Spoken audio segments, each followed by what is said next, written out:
Il est 23 h à Abidjan et partout en Côte d'Ivoire. Madame, Monsieur, bonsoir. Tout de suite, les titres de votre édition. Marie-Thérèse Houphouët-Boigny, élevée à la dignité de grand officier dans l'ordre national, la première des premières dames de Côte d'Ivoire, épouse de feu. Le président Félix Houphouët-Boigny a été décoré hier par la grande chancelière Henriette Dagri-Diabaté. C'était en présence de l'actuelle première dame de Côte d'Ivoire, Dominique Ouattara. Ouverture ce mercredi de la 3e édition du sommet Finance en commun, transition verte et juste pour une relance durable. C'est le thème de cette 3e édition ouverte ce matin par le Premier ministre Patrick Achi. Et puis la Côte d'Ivoire à la tête du G24 pour un an. L'information est tombée au cours des assemblées annuelles du FMI et de la Banque mondiale qui ont pris fin ce week-end à Washington. Nous en parlerons dans ce jour. Mais avant, on s'intéresse aux audiences du vice-président de la République, le vice-président de la République, Timoko Méliette Koné, vous le voyez en image, qui a reçu ce mercredi une délégation de l'Union européenne, rencontre en marge de la 3e édition du sommet Finance en commun, sommet organisé en partenariat avec la BAD, la Banque africaine de développement et la Banque européenne d'investissement. Le thème retenu pour cette 3e édition, qui se tient du 18 au 20 octobre, une transition verte et juste pour une relance durable. Notons que le vice-président, toujours en marge de ce sommet, a échangé avec le président de la BOAD, Serge Akoué. On poursuit en images, cela vient du cœur. C'est un ouvrage écrit par le journaliste Philippe Kouon, un ouvrage de 391 pages, sans des discours prononcés par la première dame Dominique Ouattara depuis 2011, des discours prononcés en tant que première dame, présidente de la Fondation Children of Africa, présidente du Comité national de surveillance de lutte contre le travail des enfants et en tant qu'initiatrice du FAFSI. L'auteur Philippe Kouon tente ainsi de mettre en valeur les idéaux et les combats menés par la première dame de Côte d'Ivoire dans les domaines de la santé, de l'éducation, de la lutte contre le travail des enfants et de l'autonomisation des femmes. Cérémonie de dédicace présidée par la première dame Dominique Ouattara ce mercredi. Notons, pour terminer sur cette information, que l'auteur a décidé de céder les droits d'auteur à la Fondation Children of Africa. Le compte-rendu de nos reporters dans nos prochaines éditions. Je vous le disais, en titre, Marie-Thérèse Houphouët-Boigny élevée à la dignité de grand officier de l'ordre national. La première des premières dames de Côte d'Ivoire, épouse de feu le président Félix Houphouët-Boigny, a été décorée hier mardi par la grande chancelière Henriette Dagri-Diabaté. C'était en présence de l'actuelle première dame de Côte d'Ivoire, Dominique Ouattara. Journée chargée d'émotions, vous vous en doutez certainement, car ce 18 octobre commémorait la date anniversaire de la naissance de feu le président Félix Houphouët-Boigny, père fondateur de la Côte d'Ivoire moderne. On en parle avec Viviane Aïma. Si le 18 octobre, jour anniversaire de la naissance du père fondateur de la Côte d'Ivoire moderne, le président Félix Houphouët-Boigny, fait partie désormais des grandes dates de l'histoire de la Côte d'Ivoire, ce 18 octobre 2022, l'hommage rendu au père fondateur a été appuyé par une cérémonie de distinction en l'honneur de sa veuve, Marie-Thérèse Houphouët-Boigny, la toute première dame de Côte d'Ivoire, qui a contribué aux côtés de son illustre époux au rayonnement de la Côte d'Ivoire à travers le monde. La cérémonie qui s'est déroulée dans les locaux de la Grande Chancellerie a enregistré la présence de nombreuses personnalités, de parents, amis, aux côtés de son aînée et sœur, la première dame de Côte d'Ivoire, Dominique Ouattara. Présents également les membres du gouvernement. Le président Henri Konan Bédié, président du PDCI, l'ex-première dame Simone Yves Gbagbo, le cardinal Jean-Pierre Coutois, ainsi que les représentants du COSIM. Également des anciens dignitaires et grands serviteurs de l'État retirés de la vie publique et qui, pour l'occasion, ont fait le déplacement. Les derniers compagnons de l'aventure 1946, encore en vie, aujourd'hui nonagénaires, sont venus rendre hommage à leurs condisciples. La grande chancelière Henriette Dagri-Diabaté a salué le parcours exemplaire de celle qui a partagé aux côtés de son illustre époux, premier président de la République de Côte d'Ivoire, les contraintes et le sacrifice de soi qu'impose l'exercice de la vie publique. et sa contribution au bien-être de ses concitoyens. Rappelant que dans son rôle de première dame de Côte d'Ivoire, Marie-Thérèse Houphouët-Boigny avait créé l'association des femmes ivoiriennes. Au plan social, elle avait inauguré le premier village SOS d'enfants en Côte d'Ivoire, ainsi que la première institution de formation et d'éducation féminine en Côte d'Ivoire. À son actif également, la création en 1987 d'une fondation baptisée Ndaya International pour l'amélioration de la santé, du bien-être et l'éducation des enfants pauvres d'Afrique. Ndaya International a produit le premier dessin animé pour enfants africains dont le héros est baptisé Kirikou. Je tiens à remercier le président de la République, son Excellence M. Alassane Ouattara, qui a rendu possible la cérémonie de ce jour. Je voudrais saluer cette mobilisation générale républicaine due à la présence parmi nous d'une illustre personnalité, Madame Marie-Thérèse Houphouët-Boigny, que la nation veut honorer. Madame Thérèse Houphouët-Boigny, par votre beauté, votre élégance, votre prestance, vous avez représenté l'image de la Côte d'Ivoire moderne, ancrée dans son temps. Ainsi, incarnant si bien le miracle ivoirien, vous avez fait rayonner la Côte d'Ivoire partout dans le monde. Le président Houphouët-Boigny, qui fut l'un des premiers chefs d'État africains à voyager avec son épouse, a reconnu lui-même que vous étiez pour beaucoup dans la considération dont bénéficiait la Côte d'Ivoire dans le monde. Combien de jeunes Ivoiriennes avez-vous inspiré? Pour combien d'Ivoiriennes sur plusieurs générations représentez-vous le modèle à suivre? Vos mérites ne s'arrêtent pas là. L'une des toutes premières, vous avez su donner corps et sens au lourd titre de première dame. Il n'était pas si courant à l'époque qu'une épouse de chef d'État, africain surtout, s'intéresse à des sujets sociaux et sociétaux.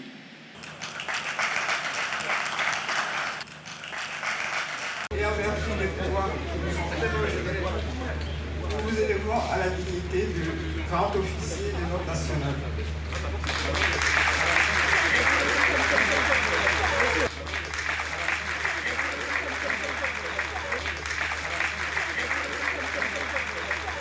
L'illustre récipiendaire n'a pas pu taire son émotion devant tant d'affection témoignée à son endroit. Je suis profondément émue ce jour parce que cette décoration, au-delà d'un événement pour le moins commun dans l'administration publique, revêt un caractère hautement symbolique pour moi. En effet, tout le monde le sait, mon époux, Félix Houphouët-Boigny, est né le 18 octobre. C'est donc cette date chère à mon cœur que vous avez choisi pour m'honorer en m'élevant au plus haut grade de la distinction des honneurs républicains.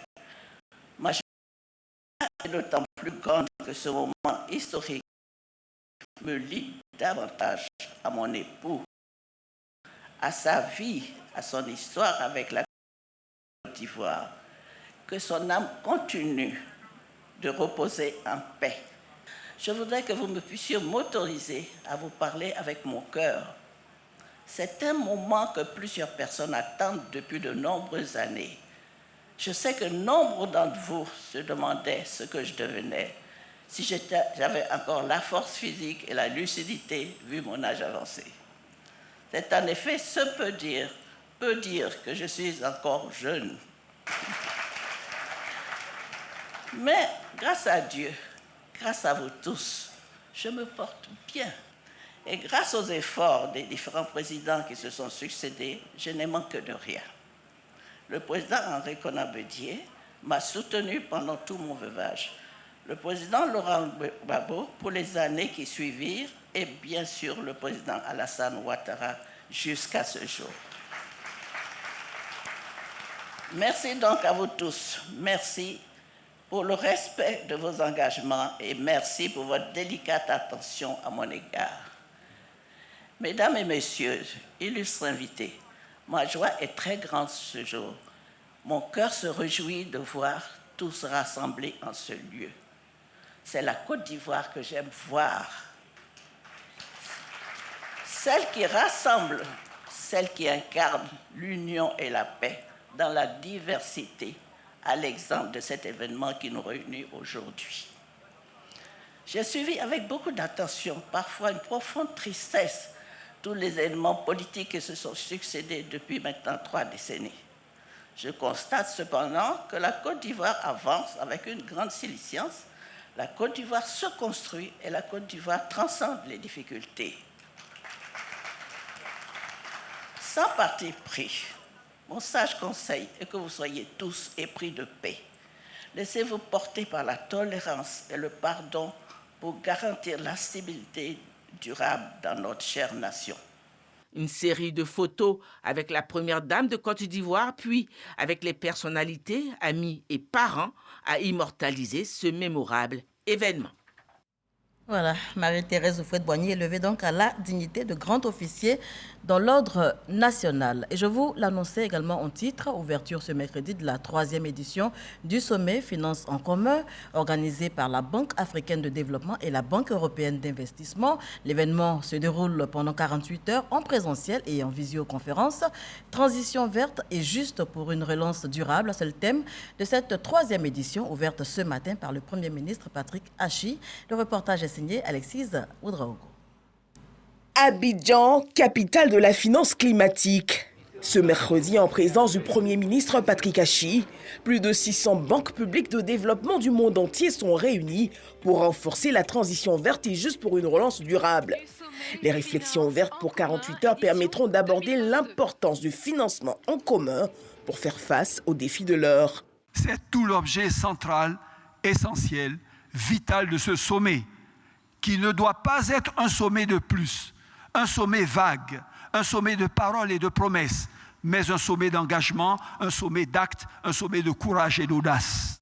Face à la crise socio-économique mondiale, le sommet veut construire une coalition nouvelle d'acteurs et créer une dynamique qui favorise une réponse collective, tout en répondant aux besoins les plus pressants des pays en développement. Je voudrais souhaiter que les conclusions de ces assises renforcent davantage le processus de développement de notre continent, celui de la Côte d'Ivoire en particulier, en accélérant la mise en œuvre des actions de transformation économique et sociale initiées par le gouvernement de son Excellence M. Patrick Hachi, Premier ministre. À la veille de la COP27, il faut des approches concrètes à la crise énergétique mais aussi alimentaire, combler le déficit mondial de financement de 2500 milliards de dollars US pour atteindre les objectifs de développement. Notre objectif est de nous mettre ensemble, de construire ensemble et de financer ensemble. Une approche soutenue par le Premier ministre ivoirien qui insiste sur le soutien à apporter au secteur privé, fer de lance de tout développement. L'invention en Afrique des nouveaux modèles de transition, la réussite de l'inclusion sociale, celle notamment de nos femmes et de nos jeunes, viendra principalement des acteurs privés, véritables créateurs de richesses et d'emplois. Ils ont la conscience, l'intelligence et l'énergie pour faire face, soulever des montagnes et forger de nouveaux équilibres. Alors aidons-les. Nous, pouvoirs publics nationaux, et vous, institutions de financement du développement. Aidons-les toujours plus fortement, plus durablement, plus efficacement. C'est ainsi que nous gagnerons ce combat pour le climat et le développement inclusif que nous n'avons tout simplement pas le droit de perdre. Après les rencontres de Rome et Paris, Abidjan est la toute première capitale africaine à accueillir l'événement. Patrick Hachi n'a pas manqué de dire sa gratitude pour le choix d'Abidjan durant ces 48 heures, capitale mondiale de la finance climatique. Récit de Alexis Ouedraogo avec qui on reste pour évoquer cette audience du Premier ministre en marge donc de cet important sommet sur la finance commune. Le Premier ministre Patrick Hachi a reçu en audience à la primature la Team Europe sur la stratégie cacao durable. L'équipe s'engage à accompagner le gouvernement ivoirien dans sa mise en œuvre de sa stratégie pour un cacao de qualité durable dans le pays.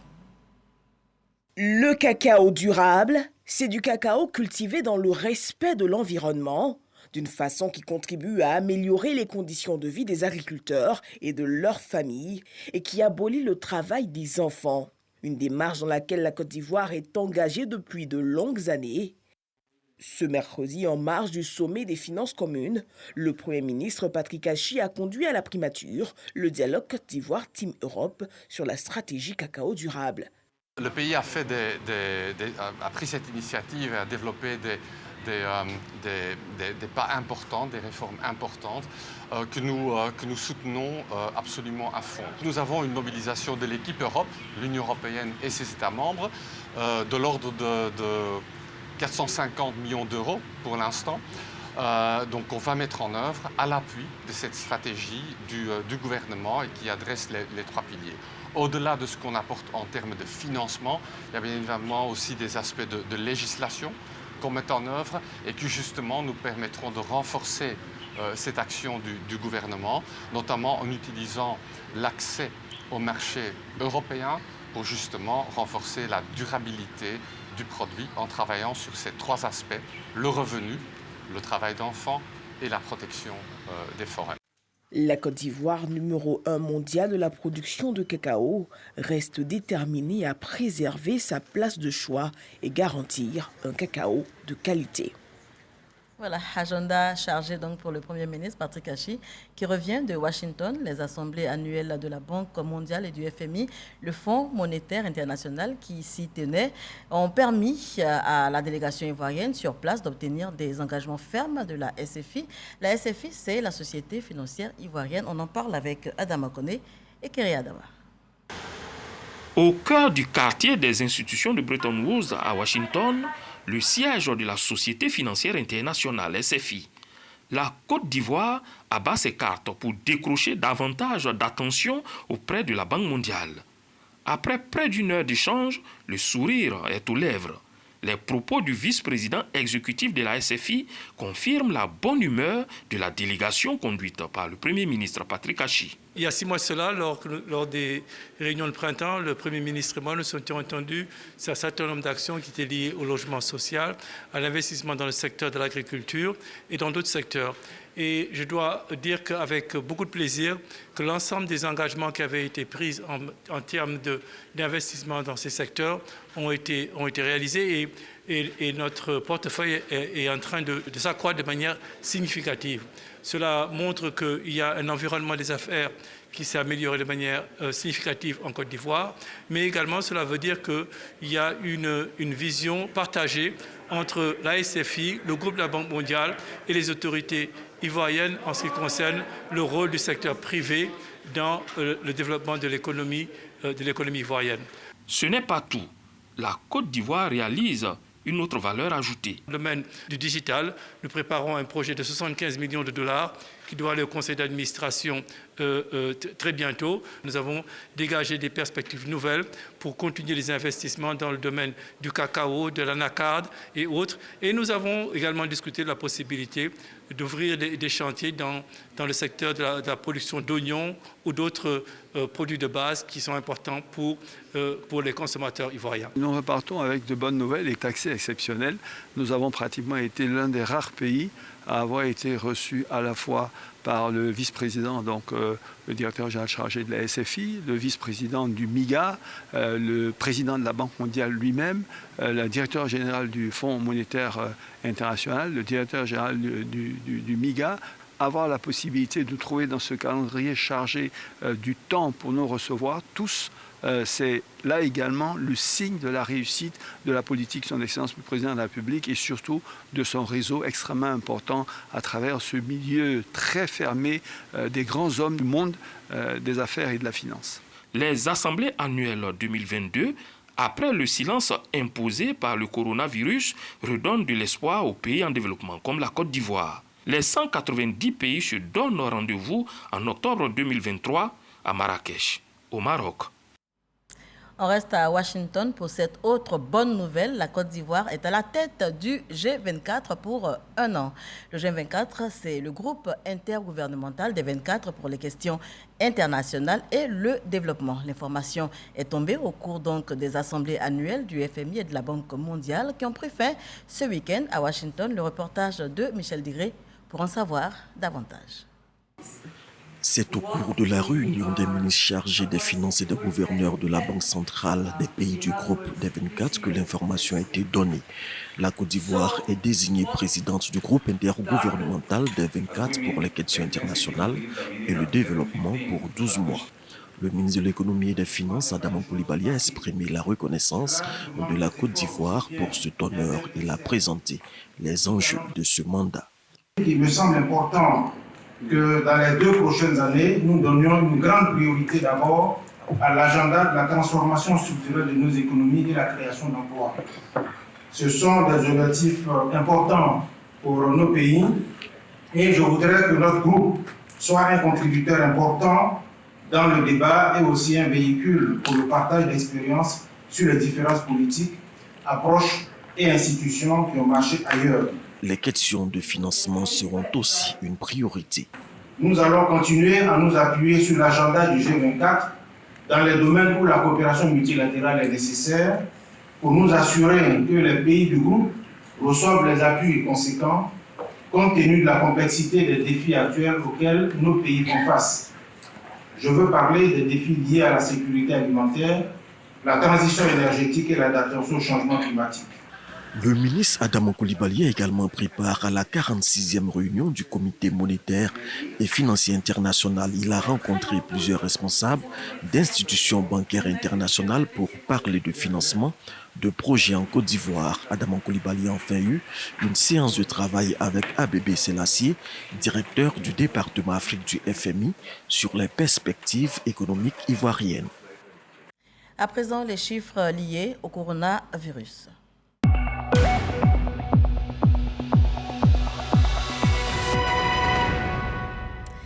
Des chiffres qui font toujours grincer des dents. Le ministère de la Santé, de l'Hygiène publique et de la couverture maladie universelle a enregistré ce mercredi 19 octobre 2022, 26 nouveaux cas de Covid-19, 19 guéris et 0 décès, fort heureusement. À la date du 19 octobre 2022, la Côte d'Ivoire compte donc 87 657 cas confirmés, donc 86 759 personnes guéries, fort heureusement. Et malheureusement, 827 décès. Continuons de respecter les mesures barrières et faisons-nous vacciner. On change complètement de sujet à présent. Demain, jeudi 20 octobre 2022, s'ouvre à Port-Louis, dans la capitale de Maurice, la triennale de l'Association pour le développement et l'éducation en Afrique, ADEA. C'est un événement qui réunit décideurs, responsables politiques du continent en matière d'éducation, également partenaires au développement. Notez qu'à quelques minutes de l'ouverture des travaux, la Côte d'Ivoire participe à des side events portant donc sur l'éducation de base et l'alphabétisation. Les détails avec Mamadou Kwasi. Des side events ou encore des activités parallèles pour meubler cette première journée de l'édition 2022 de la triennale de l'ADEA. Association pour le développement de l'éducation en Afrique. Une assise pour relancer la question de l'éducation post-Covid-19. Nous tous, nous savons que l'enfant apprend mieux quand on lui transmet le savoir dans la langue qu'il comprend. Les résultats sont positifs parce qu'on était dans une situation où on avait remarqué que les résultats n'étaient pas à la hauteur, en tout cas, des investissements. La Côte d'Ivoire a été honorée des bons résultats enregistrés ces dernières années avec la présentation des études comparatives. Conduisant la délégation ivoirienne, la ministre Mariétou Kodé s'est félicitée de l'engagement du gouvernement ivoirien à œuvrer davantage pour la valorisation du secteur éducation-formation. L'alphabétisation est un point très important pour la Côte d'Ivoire. En 2019, le rapport PASEC présentait une Côte d'Ivoire avec des élèves, pour ce qui est de l'éducation de base, qui avaient des difficultés en lecture, qui avaient des difficultés en mathématiques. Et aujourd'hui, je suis très heureuse d'apprendre que nous avons fait des progrès. Nous avons fait des progrès en matière de lecture, en matière d'écriture, en matière de savoir compter. Et c'est tout à l'honneur de notre pays, ce qui veut dire que les évaluations ne sont pas mauvaises. Nous encourageons les évaluations parce que ce sont les évaluations qui permettent de savoir quels sont les problèmes que nous avons, qu'est-ce que nous devons faire pour les corriger. Pour la ministre de l'Éducation nationale et de l'alphabétisation, La participation de la Côte d'Ivoire à cet événement s'imposait. Depuis 2021, la Côte d'Ivoire a fait un grand pas en avant en organisant les états généraux de l'éducation nationale et de l'alphabétisation. Pour nous, après Covid, il fallait repenser notre éducation. Et aujourd'hui, après ces états généraux, nous avons une boussole, nous avons une feuille de route. Ce jeudi 20 octobre 2022, une trentaine de ministres africains en charge du secteur éducation-formation vont lancer officiellement les débats pour façonner l'avenir du continent africain grâce à des solutions durables et applicables en cette période post-Covid-19. Retour en Côte d'Ivoire pour parler éducation toujours. La Fondation Tchépé porte assistance aux parents d'élèves du village de Pont-Vogo. C'est dans la région de Poro, au nord de la Côte d'Ivoire. La Fondation offre des kits scolaires à plus de 500 élèves dans cette localité. Une aide fort appréciée des bénéficiaires en ce début d'année scolaire. On se rend tout de suite dans la dite localité pour revivre ensemble les temps forts de cette cérémonie placée sous le sceau de l'éducation pour tous. On y va avec Mahama Traoré. C'est la 8e année de suite que la Fondation Tchépé donne vie au droit à l'éducation dans le village de Pont-Vogo, département de Korogo. Avec l'aide de ses partenaires, dont la mutuelle de développement du dit village, la Fondation Tchépé remet cette année encore des centaines de kits scolaires aux écoliers ainsi que des vivres pour leur cantine. Ce don manifeste toute l'ambition que porte la Fondation Tchépé pour le village de Pont-Vogo. Nous avons pris l'engagement de transformer ce village. Les 3 salles que vous voyez là ont été réalisées par la Fondation Tchépé. Et nous avons pris l'engagement de faire de Pont-Vogo la vitrine de la sous-préfecture. Ce soutien à l'éducation, aussi destiné aux villages environnants et alliés de Pont-Vogo, est encouragé par les autorités administratives couvrant le village de Pont-Vogo.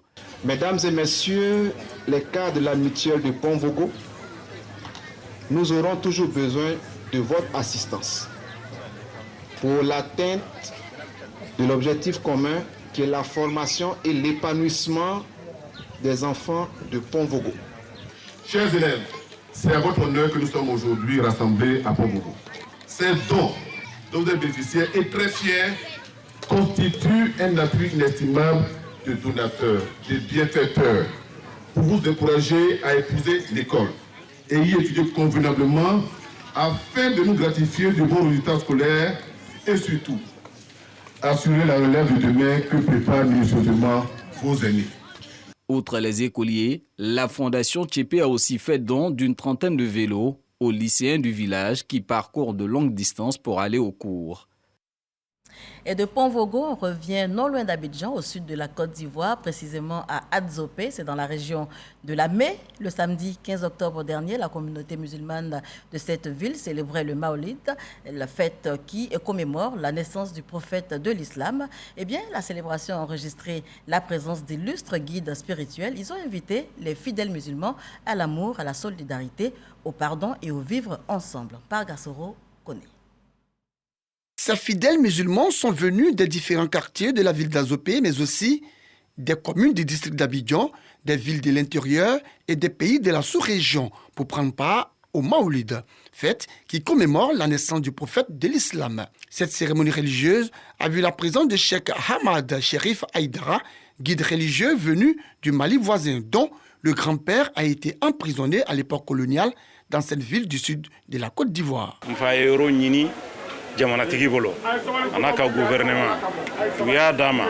Mon père a demandé cette cour au président de la République et il nous a donné. On prie pour le pays et les habitants. Chaque année, on vient célébrer le Maoulid ici et on fait des prières pour le développement de la Côte d'Ivoire et de l'Afrique. Fidèle, élu, cadre, mais également chef coutumier, personne ne voulait se faire compter ces grands rendez-vous islamiques. On est venu pour la prière. Moi, je suis né ici, grandi ici. Nous prions. Nous demandons au Tout-Puissant de mettre la main sur ce pays, de mettre la main sur chaque habitant de ce pays pour qu'ensemble, on puisse aller au développement sans crise. À cette rencontre religieuse, des messages de paix, d'amour, de solidarité et de vivre ensemble ont été véhiculés par les guides religieux. Une initiative saluée par le consul général du Mali en Côte d'Ivoire. Le Mali et la Côte d'Ivoire, ce sont deux peuples frères, liés par l'histoire, par la géographie, par les liens séculaires. rien ne pourra nous séparer. C'est par des bénédictions et des prières pour la paix et la stabilité dans la sous-région que la commémoration de la naissance du prophète Mohammed à Zopé a pris fin. Et on termine avec cette information en image. Le prix Sakharov 2022 pour la liberté de l'esprit a été décerné au peuple d'Ukraine. Annonce faite par la présidente du Parlement européen, Roberta Metsola, à l'hémicycle de Strasbourg ce mercredi après-midi. La cérémonie officielle de remise du prix aura lieu le 14 décembre prochain. Notez avant que le prix Sakharov pour la liberté de l'esprit est décerné chaque année par le Parlement européen, créé en 1988 pour rendre hommage à des personnes et organisations défendant les droits humains et les libertés fondamentales. Voilà qui met un point final à ce journal. Merci de l'avoir suivi.